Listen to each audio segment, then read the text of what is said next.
Dictation लिखने के लिए रेडी हो जाइए। Ready, start. महोदय, बच्चों को जो ज्ञान प्राप्त हो वह अनुभव से प्राप्त हो, ना कि केवल स्मरण शक्ति पर आश्रित रहकर रटाई द्वारा उन्होंने सोचा था। और उच्चतम शिक्षा शास्त्रियों का भी यही विचार है कि इस प्रकार से प्राप्त ज्ञान बच्चों में जागरूकता, कार्यकुशलता, स्वतंत्र भावना पैदा करता है, जो इस जीवन के संग्राम में बहुत सहायक हो सकता है। दूसरा मौलिक विचार उनका यह था कि इस प्रकार की शिक्षा इस देश के लिए अनुकूल ही नहीं बल्कि अनिवार्य है। बच्चों से जो कुछ भी काम कराया जाए वह उत्पादक काम हो और उससे जो कुछ भी पैदा हो उससे शिक्षा का व्यय यदि पूरा नहीं तो अधिकांश निकल सके, क्योंकि यदि शिक्षा का व्यय दूसरे प्रकार से निकालने का प्रयत्न किया जाएगा तो वह बोझ इतना बड़ा होगा कि शिक्षा सार्वजनिक नहीं बन सकेगी। पिछले वर्षों में जो कुछ भी विचार किया गया था या प्रयोग करके देखा गया उससे जहाँ तक मैं समझता हूँ वही निष्कर्ष निकाला जा सकता है जो पहले सम्मेलन में हुई बहस से निकाला जा सकता था। हमारे शिक्षा शास्त्रियों ने इस पद्धति की अनुकूलता और श्रेष्ठता को मान ली थी, पर उनकी दृष्टि में इसके द्वारा शिक्षा का व्यय निकालना असंभव ही नहीं अनुचित भी था।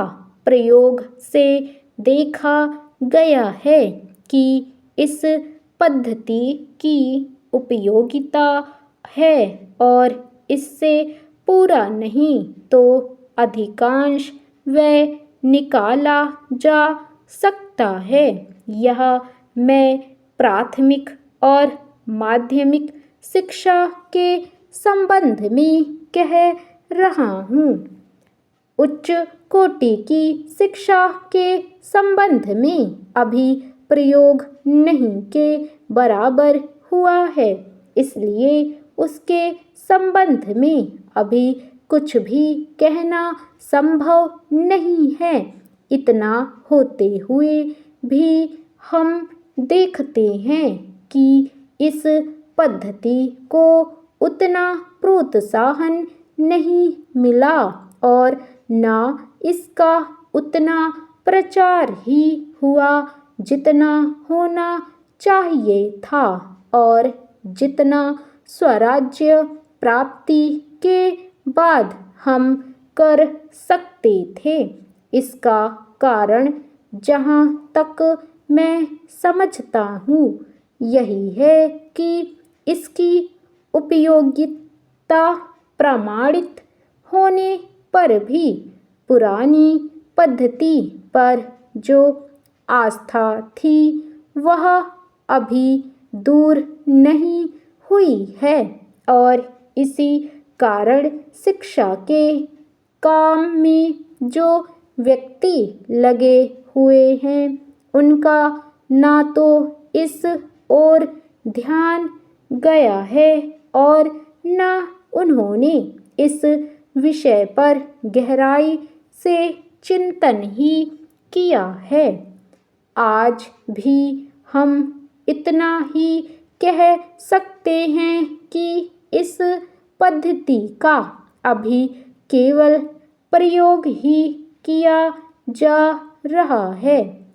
इसे राष्ट्रीय कार्यक्रम मानकर हमारी सरकार ने उसको चालू करने का निश्चय नहीं किया और क्रियात्मक रूप से कुछ करने की बात तो नहीं के बराबर ही है।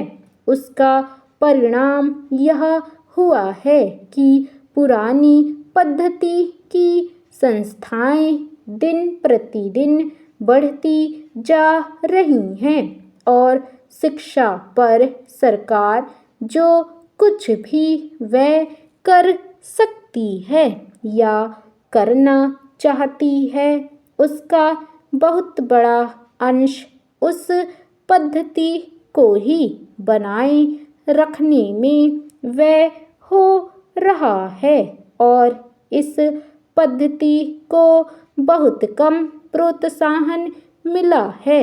मेरा अपना विश्वास है कि शिक्षा में मौलिक परिवर्तन अवश्य किया जाएगा।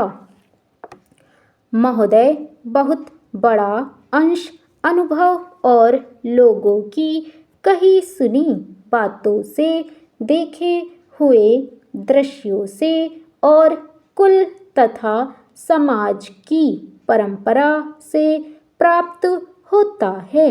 सिनेमा इस सभी प्रकार के ज्ञान की प्राप्ति में सहायक हो सकता है क्योंकि यह मनुष्य की दृश्य और श्रव्य अनुभूतियों के क्षेत्र को बहुत ही बढ़ा सकता है। यह एक साधारण सी बात है जिसे सभी जानते हैं कि केवल सुनी सुनाई बात की अपेक्षा हम पर देखे हुए दृश्य का प्रभाव अधिक पड़ता है और हम यदि सिनेमा द्वारा किसी चीज को देख लेते हैं तो उसका उतना फल तो नहीं होता जितना स्वयं आँखों द्वारा देखने से मिलता है। उससे तो कहीं अधिक अमिट छाप किसी के सामने किसी दृश्य के वर्णन करने से पड़ती है।